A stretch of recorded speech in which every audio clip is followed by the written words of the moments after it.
Hank Moody? Marilyn Manson. This season, Californication's rocking out with a dope set of guest stars. Is that what we are? Oh, are we? You ready to take this journey with me? We've been so lucky with the guest stars. Well, Tim mentioned He's this English composer and singer and actor, and he is unbelievable. These pants, $7,000. It's good to be the king. he plays Atticus Fetch, who's the rock and roll star in this season, who employs me to write a rock and roll musical. Make it a rock opera. Oh, that's a terrible idea. It's a constant descent into complete hedonistic uselessness for Hank.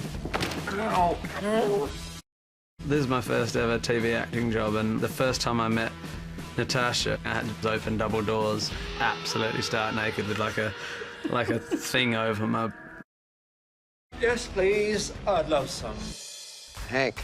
Faith, tell us a little bit about the relationship between the characters. Well, the relationship between Hank and Faith, it's one of muse, Faith, and blocked writer, Hank. Faith is known to be a muse to rock and rollers. This is Faith. Without her, there'd be no rock and roll. Get it? As a viewer, I've certainly always had such a love-hate relationship with Hank Moody and really hoped that he'd become the father and husband that Becca and Karen deserve. So it's funny that I'm now leading him on a detour. They have a lot in common and certainly libidos in common.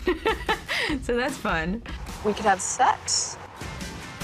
We have the legendary Steve Jones of the Sex Pistols. Jonesy's the most exciting, famous person I've ever met Oh my because God. he's just completely nice. Right on. Good to meet you. The sweetest man, I got my eye on you. teddy bear. I've actually known him for years. You hang out with lots of old people. What's that about? I love doing drugs. Hey, that sounds like something you would say. As a joke, maybe. We had Marilyn Manson. I mean, I've seen him at Temple. He's a large fella.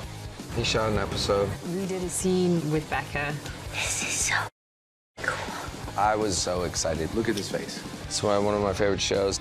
It was very strange to play myself, I have to say. I was very nervous. He wrote a lot of the lines based on what I've said. Well, I wish they would have told me, because I have AIDS. So I'm watching the show and I'm like, this is really life and art miming each other, and I don't like mimes. Boom. The whole experience doing Californication has been so much fun. I'm having a f***ing awesome time. We always have this sort of alchemy of the guest stars. We've been able to play the interaction between the regular cast and like the guest cast. It's like one big play date. You know, you feel like a rock star. Catch an all-new season of Californication